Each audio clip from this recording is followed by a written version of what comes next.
A todos acolhemos fraternalmente, fazendo votos que tenhamos oportunidade de aprendizado significativo no campo da espiritualidade. Entre os temas contemporâneos da atualidade, que maior soma de aflições tem levado aos povos e países e ao mundo inteiro, está a problemática do autocídio, que usualmente chamamos de suicídio, cuja palavra tem impacto tão imenso no imaginário coletivo que a imprensa procura evitá-la ou apresentar situações concretas. O fato é que no ano 2010, a Organização Mundial de Saúde declarou que o suicídio tinha tomado proporções alarmantes de uma epidemia sem controle, somente sendo superada em matéria de morte violenta pelas drogas. E já contabilizamos anualmente 2.700.000 vidas perdidas pela força avassaladora do suicídio. A cada ano, 2.700.000 pessoas desistem de viver e abandonam a oportunidade de ver e escutar, sonhar e amar, interagir com a natureza e desenvolver ideais, conhecimento e aprendizado humano. Desistem de viver. Quando nos voltamos para a recordação daquilo que os filósofos e cientistas têm descrito a respeito dessa verdadeira tragédia humana, porque desde a Grécia Antiga, que os gregos descreviam a existência humana na forma da tragédia, do drama ou da comédia. E diria eles que são 3 possibilidades de descrever essa experiência do ser humano que transita do berço ao túmulo. Para alguns, tudo encerrando com a morte corporal. E para outros, entre eles nós outros, a faculdade da imortalidade da alma. Mas os gregos dirão: ou temos na existência humana uma tragédia, e na tragédia o fim é pré-determinado. As grandes tragédias do teatro grego já se sabia o fim, porque a tragédia, ela tem um caráter determinístico. Seria a existência humana uma fatalidade, uma tragédia sem possibilidade de mudanças no seu determinismo? Ou seria o destino e a nossa vida um drama? Um drama que não se pode prever com precisão o fim, porque a característica do teatro dramático, da linguagem do drama, é que ele apresenta múltiplas possibilidades, encruzilhadas, conflitos, mas com possibilidades várias de resolver o dilema do destino. Ou seria a vida uma comédia que deveríamos rir de nós mesmos, da nossa própria desgraça, e olhar a existência com indiferença, buscando ter o prazer e evitar a dor? Os filósofos na Europa, tanto do século XIX quanto do século XX, trouxeram uma imagem pessimista da existência humana e falaram do suicídio de uma maneira como se fosse algo sem solução para o existir humano. Vamos encontrar Jean-Paul Sartre e Simone de Beauvoir, o casal de filósofos franceses que estivera no Brasil nos anos 80. E eles dirão: o homem é um ser radicalmente livre, condenado à liberdade, e ele tem uma razão essencial para se angustiar, porque ele é obrigado a escolher. A escolha é causa de angústia. Escolher é angustiar-se, dirá Jean-Paul Sartre. Toda vez que somos levados a escolher, deixamos uma outra opção de fora. Somos levados a escolher a morar numa região do Brasil, a sair dele, a cursar uma profissão. Fomos levados a escolher, escolhemos estar aqui agora nesta casa abençoada de estudos da doutrina espírita. Toda vez que escolhemos, deixamos uma outra opção de fora. Isso levou os filósofos existencialistas a afirmarem que a vida é um permanente tormento de escolhas, quase sempre inconscientes e condicionadas por fatores sociais. Quando pensamos a escolha dentro de sociedades, começamos a nos perguntar sobre qual o papel da sociedade, da cultura e da civilização nessa questão que destrói tantas vidas e que nos coloca às vezes diante de uma escuridão sem fim, que é o suicídio. Um sociólogo francês de nome Émile Durkheim pesquisou sobre o suicídio na França de Allan Kardec, enquanto esse elaborava a doutrina espírita. Ele fez uma pesquisa entre os anos 1860 e 1876, e começou a analisar o papel da integração social como causa de suicídio. Então a hipótese dele era: as pessoas que se suicidam estão fora do jogo social, estão desintegradas, excluídas possivelmente pela falta de emprego ou trabalho, excluídas de uma cultura de festa e de alegria pela faixa etária que se encontram, excluídas entre aqueles que são casados em relação aos solteiros. E ele usou a variável integração social. Ele começou a observar que a consciência coletiva exercia uma espécie de controle para que o indivíduo não se suicidasse. Essa consciência coletiva teria um papel. Ela fortaleceria em nós um determinado papel social, um determinado destino. Como a nos impor que nós somos pessoas que temos um papel a cumprir, de professor, de cientista, de governante, de dona de casa, de industrial ou trabalhador, de pai ou de mãe. E estas missões ou papéis sociais, integradas a uma ordem social estável, nos levaria a não nos suicidarmos, a sermos controlados pelos papéis sociais. E ele analisou as estatísticas da França de 1860 até 1877 aproximadamente.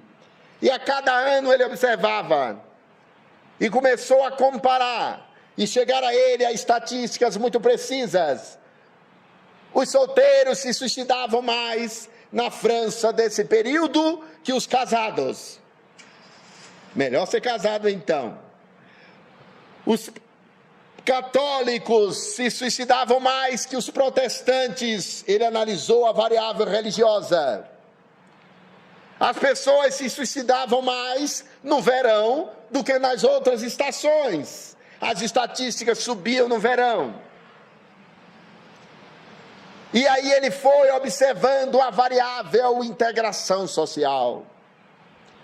Só que o suicídio, de repente, em uma era da globalização e eletrônica, extrapola todos os limites e vai chegar em todas as situações sociais. E nem a integração social e nem a desintegração social parece ser variável suficiente. O grande psicanalista carioca Jurandir Freire Costa dirá em seu livro A Violência e a Psicanálise que nem a condição de integrado socialmente, que é a pessoa que está cumprindo seus papéis, pagando seus impostos, vivendo em sociedade com uma certa normalidade, nem a normalidade da integração social é garantia suficiente de saúde mental, nem mesmo de evitar o suicídio, e nem o polo oposto é garantia. As pessoas que estão à margem, desintegradas, o morador de rua, nem a integração garante que não nos suicidaríamos e nem garante que determinasse isso. E vai se observando as causas do suicídio, quando de repente a psicologia amplia sua análise para falar de um fenômeno que aconteceu no século XX e que gerou uma verdadeira catástrofe no mundo. De repente, as grandes crenças coletivas começam a entrar em crise. E o psicólogo Rollo May vai estabelecer que o homem passa a transitar agora em busca de um sentido para a vida. O psiquiatra Augusto Cury, em suas obras, dirá que sem um propósito claro para a existência humana, o ser humano não consegue transitar toda a existência com qualidade de vida. Observem, senhores, que a questão agora passa a ser a crise generalizada de sentidos para a vida. Como se observasse uma perda progressiva naquilo que antigamente era um consenso muito claro. No passado, poucas eram as alternativas. A mulher se casava, a mulher nascia para a função materna e o casamento. O homem para reproduzir as honrarias e a linhagem das famílias aristocráticas do passado. E cada qual tinha um papel social claramente definido e uma ordem social estabilizada através de crenças.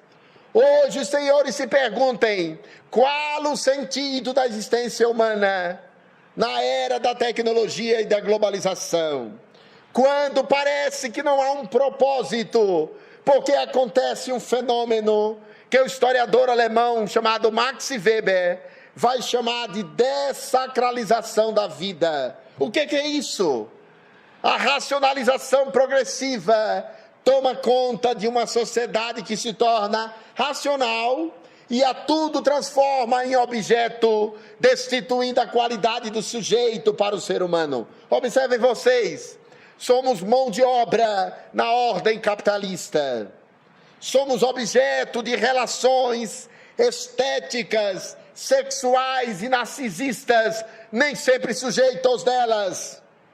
E vamos perdendo a condição sagrada de sujeito, de indivíduo, de consciência, mergulhando em um processo de dessacralização e massificação das necessidades humanas, por efeito da nova ordem, dos meios de comunicação de massa e da cultura de consumo. Nesse contexto em que o homem se pergunta, afinal de contas, qual o propósito da vida? Essa pergunta fundamental que todos nós somos levados a enfrentar quando estamos vivendo aquelas situações em que tudo parece bem e nada nos parece planificar. Temos a saúde corporal, mas a angústia não nos deixa a alma. Temos condições econômicas razoavelmente estabelecidas. E nós devemos lembrar que países como o Japão, estabeleceu as estatísticas nos anos 80 mais terríveis de suicídio entre os jovens, que os fizeram a se matarem por aquilo que no passado era o harakiri japonês, o suicídio de honra. Os jovens japoneses, durante a Segunda Grande Guerra, lançavam-se nos porta-aviões norte-americanos e se matavam, preservando a honra do Império Japonês. Hoje, outros tantos jovens se lançam na direção do suicídio em nome dos ideais do fundamentalismo islâmico. E a sociedade da tecnologia e do entretenimento ficará a se perguntar: por que temos tanto lazer, tanto entretenimento e tecnologia, e quebramos as cadeias que davam, as redes de significação social, que nos dizia que vale a pena viver? Parece vivermos uma angústia existencial alastrada, em que as pessoas, quando chegam aos 40 anos de idade, e a vida psíquica profunda se manifesta, porque ela não pode mais se alimentar exclusivamente dos instintos biológicos, elas enfrentarão a questão existencial mais profunda do ser humano. Somos órfãos, como diria a filosofia ateísta de Jean-Paul Sartre, órfãos porque Deus nos abandonou, Ele não existe. Órfãos porque estamos entregues a forças de fatalidade do destino, ou qual a posição que poderíamos encontrar esperança para viver a vida com alegria, de dentro para fora, encontrando propósitos que vão além da existencialidade. Observem vocês que nem mesmo o dinheiro, nem a saúde física, e nem mesmo condições sociais de estabilidade e de cultura de paz, povos que não estão em guerra, e no entanto o suicídio vai ganhando foro de cidadania, e vamos assistir jovens de classe média fazendo formação nas melhores universidades do Brasil e matando-se, ora matando-se diretamente, noutros momentos matando-se através das drogas, da toxicodependência, matando-se, como se o suicídio fosse aquilo que o sociólogo francês chamou de uma sombra suicidógena a pairar sobre a sociedade, uma corrente de opinião que coloca tudo em crise e ninguém mais sabe quais são os referenciais e quais são os caminhos, porque as grandes doutrinas, o cristianismo na sua versão oficial, as doutrinas nacionalistas, as doutrinas políticas, todas entraram em crise, e nós vivemos a era das seitas, das microcrenças, sem que as pessoas saibam lidar com a sua própria realidade interior. Então, nesse momento, a doutrina espírita nos apresenta um propósito para a reencarnação, que não é do âmbito da existencialidade, mas é do lugar ontológico. A filosofia tem um campo chamado ontologia, que é o ser em si mesmo. É o ser que tem a fonte inesgotável das suas energias. É o lugar do ser, do espírito imortal. E esse espírito agora não é apresentado na forma teológica e religiosa, mas de maneira racional e lógica. A doutrina espírita nos dirá que somos espíritos imortais, passando por um processo de individuação.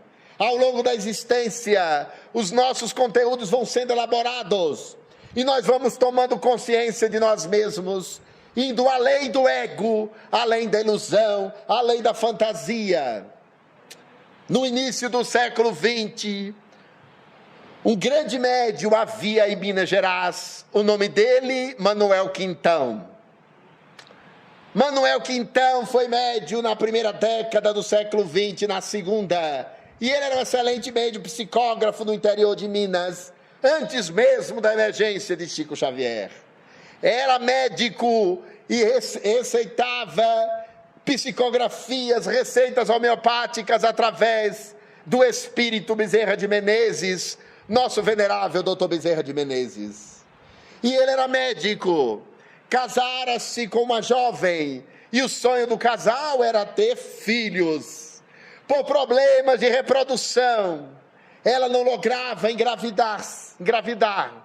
E passaram-se os anos, os tratamentos à época eram precários. Quando, num determinado momento da existência deles, finalmente, ela se fizera mãe. A alegria invadira o lar, e a esperança parecia ser a música suave que tocava nos corações daquele casal enternecido que sonhava com a sua própria prole. Eis que veio uma menina, linda e saudável, que encheu de felicidade e ampliou as possibilidades daquela família. Passaram-se os anos. Quando a menina tinha 9 para 10 anos, ela desenvolveu uma meningite de característica mais grave e adoeceu gravemente, ficou entre a vida e a morte no hospital. Manuel Quitão era um extraordinário médium vidente, e ele ficou no hospital orando e pedindo a Deus, ao Cristo, a Maria e a doutor Bezerra de Menezes, já que ele tinha auxiliado tantas vidas, que desse a oportunidade de permanecer aquela menina que era uma flor de ternura naquele lar, agora cheio de esperanças, agora sofrendo o dilema da ameaça da morte. Doutor Bezerra de Menezes apareceu para ele em casa enquanto ele orava e disse: meu filho, devo te dizer que o mundo espiritual superior te envia uma mensagem. É preferível que ela desencarne agora e retorne nesse contexto para a vida espiritual. E ele, em lágrimas, disse: como poderemos suportar essa dor? Nós que passamos tantos anos sonhando, e agora que ela chega tão rápido, já vai embora. Oh, doutor Bezerra de Menezes, eu lhe peço, faça alguma coisa, peça por mim, intervenha. Doutor Bezerra de Menezes olhou para ele e disse: vamos ver, voltarei em alguns minutos. E ele se foi. Coisa de hora e meia, doutor Bezerra de Menezes voltou e disse para ele: meu filho, o plano espiritual superior fez avaliações e mandou te dizer que o melhor é que ela desencarne agora. Mas, como ela está pedindo muito, e você também, e todos os envolvidos, inclusive ela própria está pedindo para permanecer, haveremos de realizar intervenções ao nível profundo do perispírito, e talvez, provavelmente, ela recupere. Mas eu vou te dizer, Maria manda te falar que o melhor é que ela voltasse agora. Ele se encheu de esperança, e coisa de 48 horas depois, a menina começou a melhorar. O quadro da meningite começou a regredir, e ela começou a melhorar. Os médicos ficaram assustados. Ela recuperou plenamente a saúde e voltou à vida. Manuel Quitão e sua esposa comemoravam aquele feito, aquele momento, aquela glória, aquela bênção, como uma concessão divina, para que sua filha continuasse alegre, saudável e feliz com eles. Os anos se passaram, a menina seguiu exatamente o caminho do pai. Além de espírita, tornara-se médica, formara-se em medicina, e já fazendo a residência, formando-se em medicina, ela conheceu um jovem por quem se apaixonara profundamente, também médico. Ocorre que aquele jovem era casado, já estava em regime de casamento. Eles dois se aproximaram e um extraordinário elan afetivo, emotivo, emocional, de afeto, de amor romântico se estabeleceu. O conflito se dava porque naquela época o escândalo, que já seria hoje, seria muito maior. E a moça muito jovem começou a entrar em processo de sofrimento existencial. Eles se evitavam e ela entrou em estado de depressão. Não tivera coragem de contar aos pais que estava sofrendo, perdera peso, emagreceu, começou a viver a angústia dos romances desfeitos antes mesmo de concretizados. E na sua dor extrema de solidão, sentindo-se abandonada, desiludida e com o sentido da vida perdido, ela, através do autoenforcamento, desistiu de viver. E a doce menina de Manuel Quintão é encontrada morta em estado de autocídio lamentável, quando seu pai a viu naquela situação. Depois de abraçar-lhe o corpo e chorar as lágrimas mais quentes e dolorosas da sua vida, ele, chorando muito em desespero, doutor Bezerra de Menezes apareceu para ele e disse: meu filho, chore, porque essa dor dói. Chore, porque é necessário que as suas lágrimas possam retirar a angústia que agora te invade o peito de forma avassaladora. Chore, porque essa dor dói. Mas ao mesmo tempo, não perca a esperança e dedique tua vida e teu trabalho a compartilhar com ela os méritos da tua existência, porque a dor foi maior do que a fé, e a tristeza maior do que a esperança. O desespero a venceu. Apenas ore e espere da misericórdia divina. Temos nessa breve história dolorosa os mecanismos complexos da reencarnação e os dilemas da dor do suicídio, porque ninguém se mata porque quer destruir a própria vida, mata-se porque quer destruir a dor que está sentindo. Vou repetir: ninguém executa a própria existência por gosto de autodestruição, mata-se porque a dor que está sentindo, desilusão amorosa, tristeza existencial, falta de sentido para a vida, escuridão interior, é maior do que o próprio desejo de estar vivo naquele momento. Se a dor passar, se a pessoa se der ao dever de permanecer, aquilo vai embora, porque a vida é soberana e a vida é Deus brilhando dentro de nós. A doutrina espírita nos dirá: qualquer que seja a alegria é passageira, qualquer que seja a dor é provisória. Quando Chico Xavier estava consternado com as suas dores íntimas, emocionais,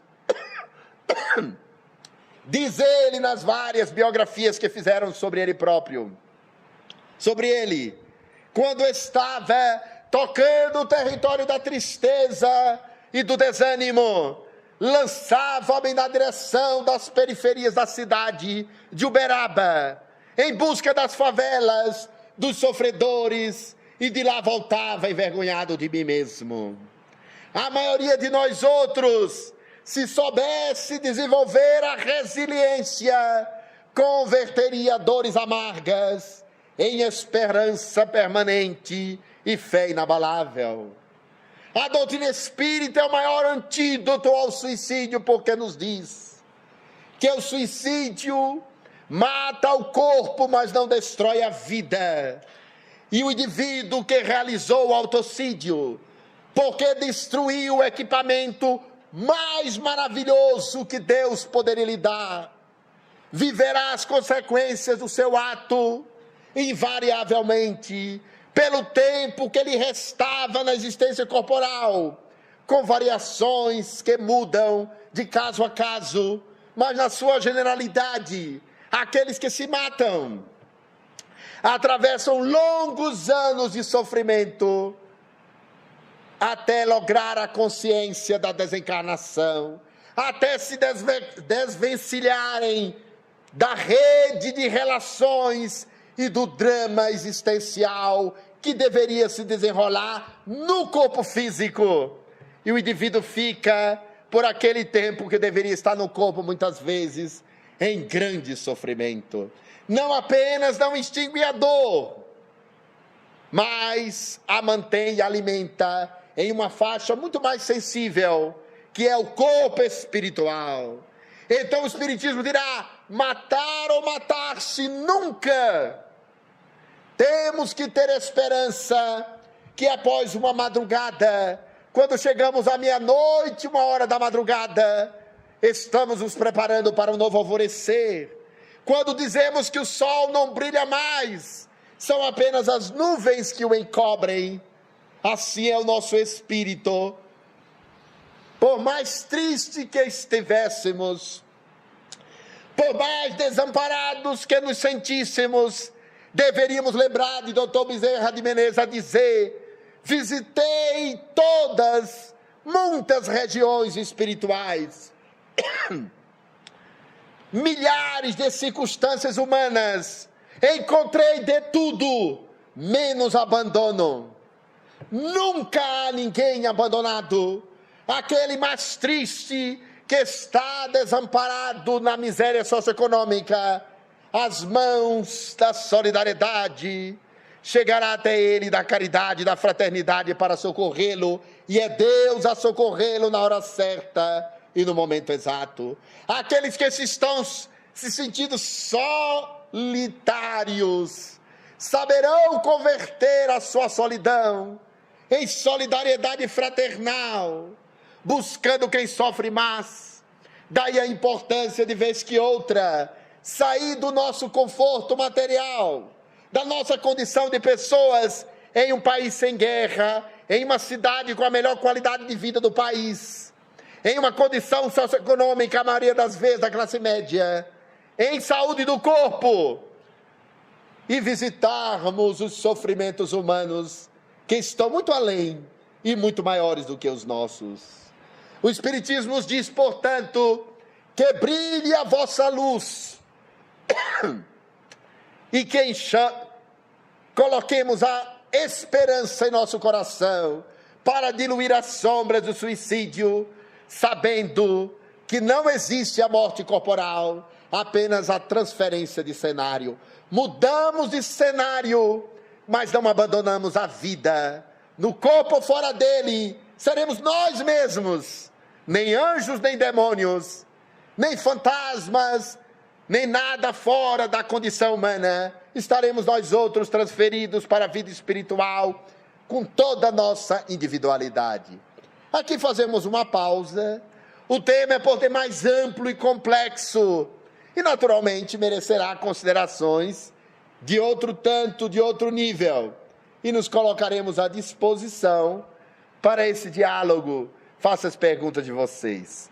Muito obrigado pela atenção, que haja muita paz em nosso coração, e que nós falemos às pessoas da alegria de viver, não da alegria de viver sob condições, seja na pobreza ou na riqueza, seja na doença crônica, seja na transitória solidão afetiva.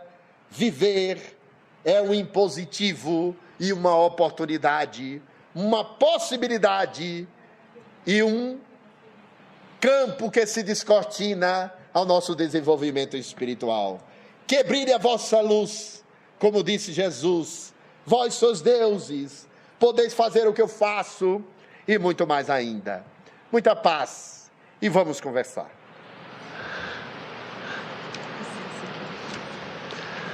O que acontece com o espírito após o suicídio?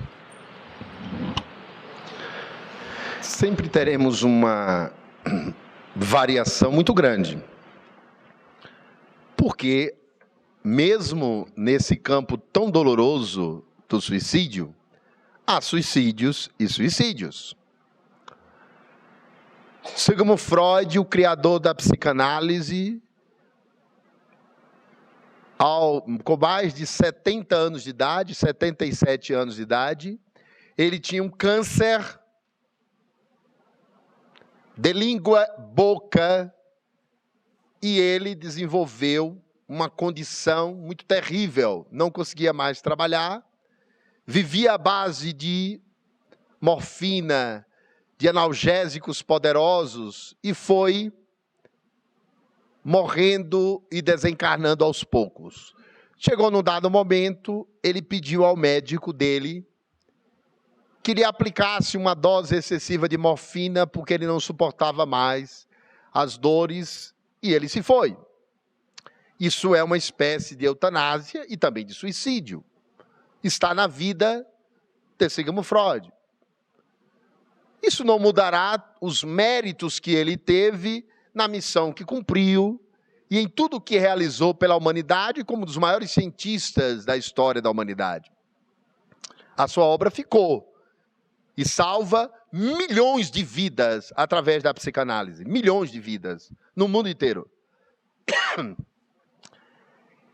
Agora, a marca fundamental do suicídio é o fato de da criatura humana, não ter conseguido subordinar-se ao exercício de humildade e resiliência que estava sendo convidado diante do sofrimento que sentia. Cada qual viverá essa experiência de modo próprio. Mas, tanto mais for a nossa insubordinação, revolta e desespero, tanto menor for a nossa fé e tanto maior o nosso desequilíbrio espiritual, a consequência imediata será de enorme sofrimento. Nós vamos encontrar em livros como Memórias de um Suicida, de Ivone A. Pereira, e em toda a literatura mediúnica, através de Francisco Cândido Xavier, por exemplo, a descrição de grande sofrimento, inclusive por perceber o significado que aquela prova, aquela dor, aquele sofrimento teria no desenvolvimento do indivíduo se ele tivesse se subordinado a ela. Então, o sofrimento é tanto maior a insubordinação e a desobediência de não se submeter à prova ou expiação que a criatura deveria passar provisoriamente, poderia ter se libertado se tivesse vivido a prova inteira, neste plano ou na vida espiritual. Mas sempre consequências de lesão à consciência, das mais graves e mais dolorosas, a lesão ao perispírito, ao corpo espiritual, lesão essa que implicará em futuros ressarcimentos e repetição da experiência em corpos muitas vezes doentes. O que posso fazer para ajudar alguém que tirou a própria vida?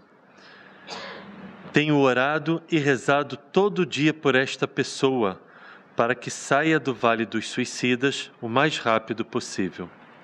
Além da oração, que já está uma conduta profundamente ajustada, e nós não fazemos ideia do impacto que a oração e a prece têm, como ela vibra no mundo espiritual, a oração de uma pessoa que ama a outrem, ou sente compaixão por ela,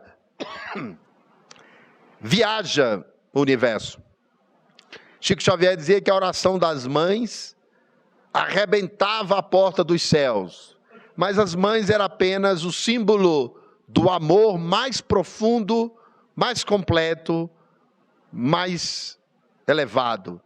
Quando nós vibramos com amor através da prece, alcançamos a pessoa por quem oramos e fazemos com que ela receba orvalho de luz pela nossa vontade de ajudá-la e pela quantidade de energia que estamos mobilizando ao orar. Agora, além da prece, que já é uma atitude sublime, podemos praticar o bem em nome dessa pessoa.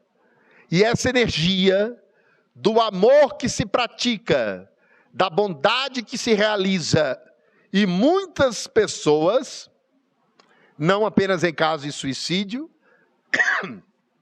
nós temos aqui psicografias de um irmão nosso, de uma pessoa que se tornou absolutamente famoso na música popular brasileira, que é o Cazuza, e ele traz várias psicografias agradecendo a obra de benemerência social que a irmã dele realizou com a fundação, que a mãe dele realizou, no caso de Cazuza, e no caso da Ayrton Senna, com a fundação da Ayrton Senna. Não estamos falando aqui de suicídio apenas, mas dessa veia poderosa de fazer o bem, de transformar a memória de uma pessoa em uma obra de amor e caridade.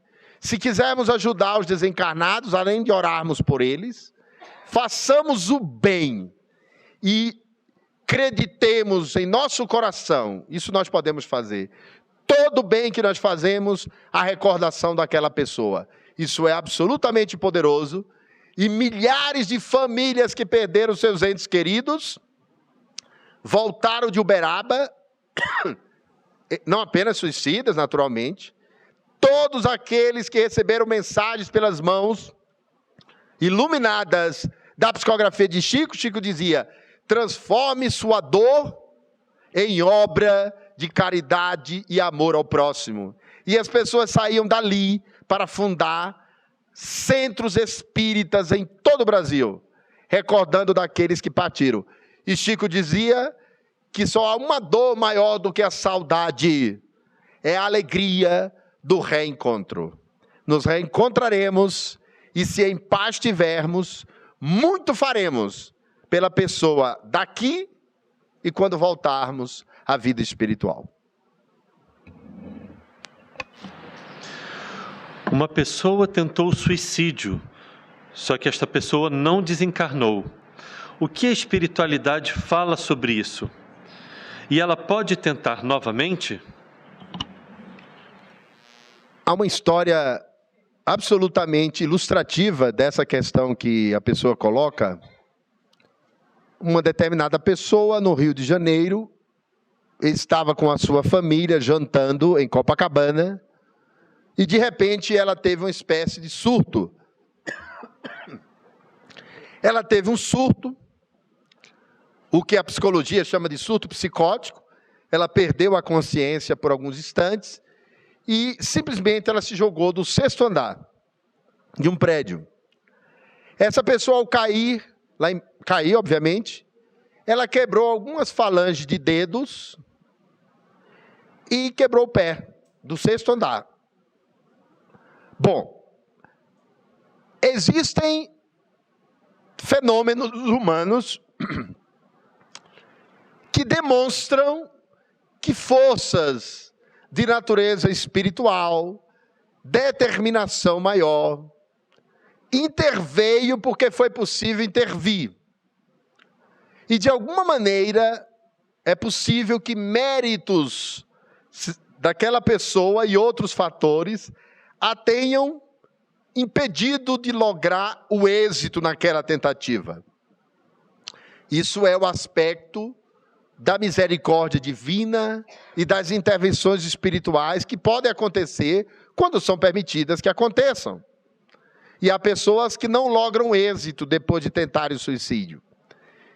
E não porque fizeram de modo parcial, fizeram de modo incisivo e não conseguem. Há alguma interferência nesse campo também. Agora, é claro que aquele indivíduo que já experimentou essa vivência precisa de acompanhamento psicológico e precisa de absoluto acolhimento emocional de pessoas que a amem, que os amem, para que o estímulo à vida se restabeleça e a pessoa não volte a tentar, porque poderá fazê-lo. Nós vimos um caso recente de uma jovem que desenvolveu uma espécie de depressão psicótica e ela estava desejosa de suicidar-se. E aí o indivíduo precisa de assistência psiquiátrica, psicológica e, se possível, espiritual, para que se restabeleça nele o equilíbrio neurológico, neuroquímico, de neurotransmissores. No nível fisiológico, a pessoa precisa tomar medicação e precisa de acompanhamento médico próximo. Esse indivíduo que já tentou uma vez poderá voltar a fazê-lo. É uma marca indelével em sua alma. O Chico Xavier contava que ele passava em uma ponte na cidade de Uberaba e ele via uma pessoa, um homem, que se colocava na posição de mendigo. E ele estava completamente disforme.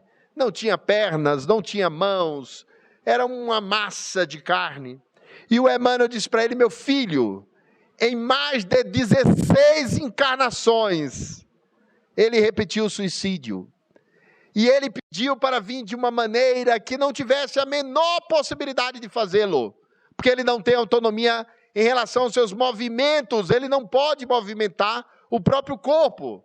E mesmo assim, ele fica olhando lá de baixo com vontade de se lançar da ponte.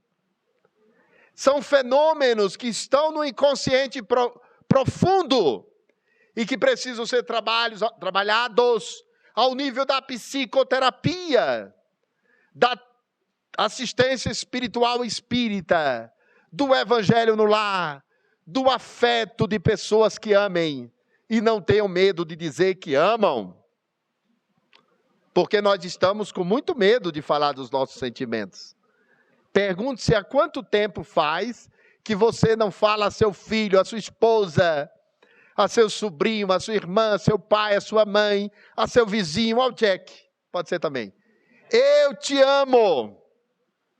Nós estamos com muito medo de fazer isso, porque estamos na era do utilitarismo, do medo de sermos enganados e desiludidos. Mas se desiludir é bom, porque só se desilude quem se iludiu. Então nós temos que desiludir mesmo. Agora o amor nós temos que declarar. Quem ama, cresce e se eleva.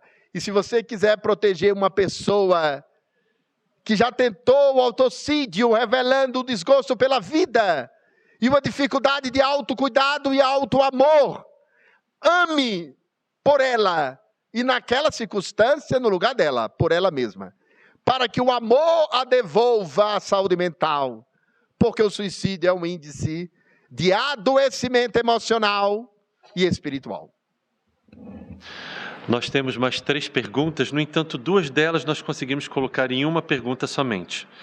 E elas são as seguintes: o que a doutrina espírita tem a oferecer a alguém que esteja em processo de ideação suicida? E a segunda, que complementa esta: à luz da doutrina espírita, todo suicídio é evitável? O passe restaurador de energias, a comunhão entre nós na oração coletiva, o tratamento desobsessivo, porque invariavelmente o suicídio envolve vingança espiritual de quem deseja levar o outro à autodestruição.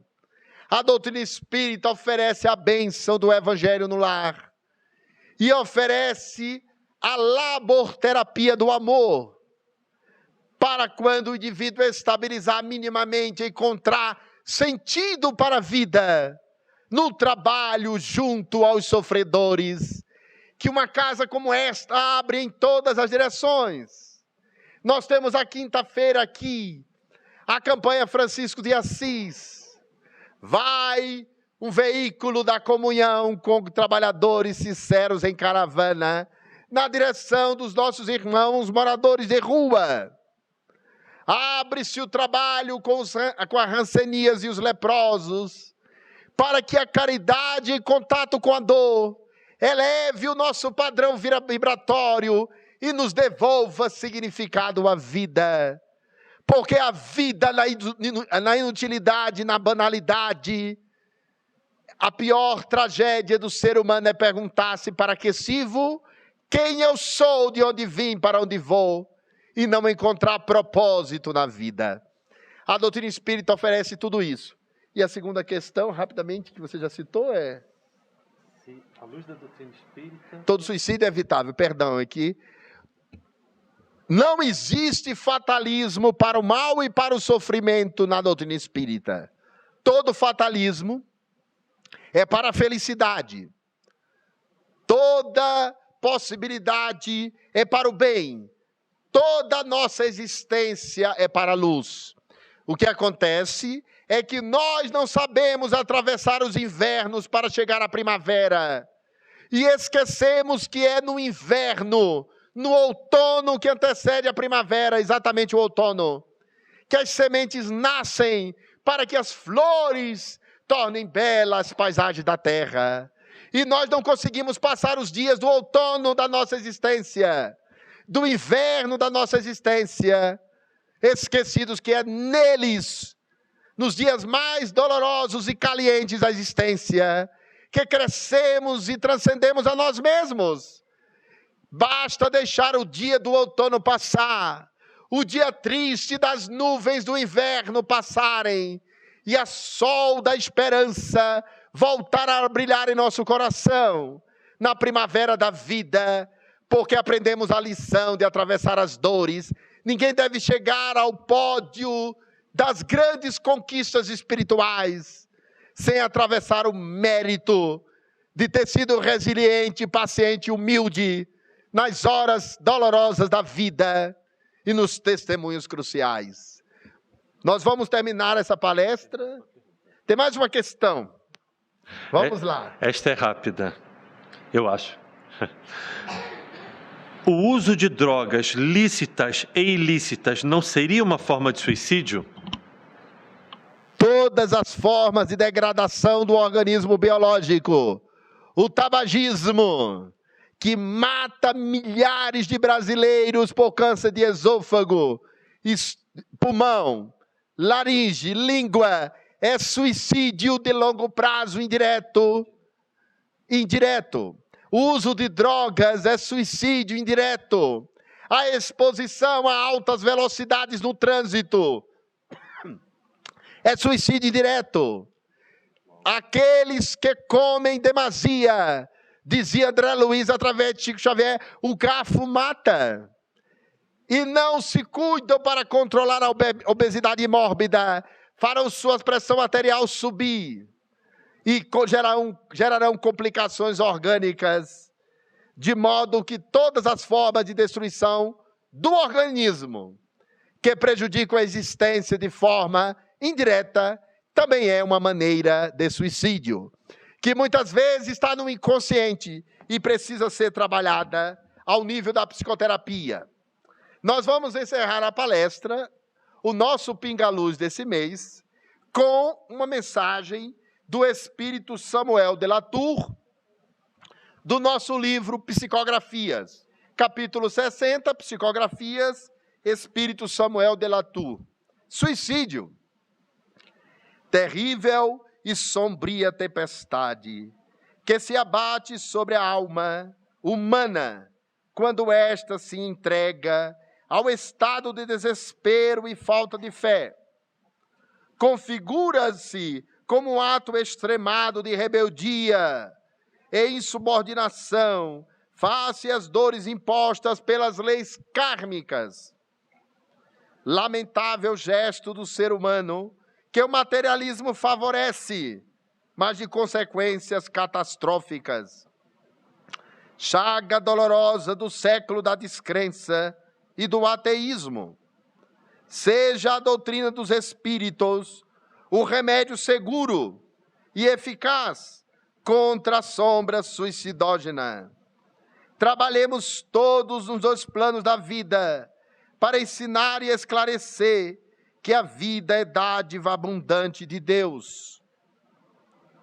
Os olhos que veem na morte a fuga da dor abrem-se depois da passagem com a descoberta que a vida é fluxo divino, antes do nascimento, durante a existência corporal e após o desenlace. Trabalhemos incansavelmente no fortalecimento da fé em Deus e no próprio homem.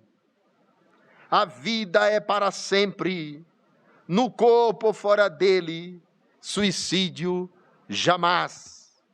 Samuel de La Tour. Nós agradecemos ao nosso irmão Denizar. Em novembro, teremos, em um dos sábados de novembro, às 17 horas, mais uma vez, o projeto Pinga Luz. Gratidão, meu querido amigo.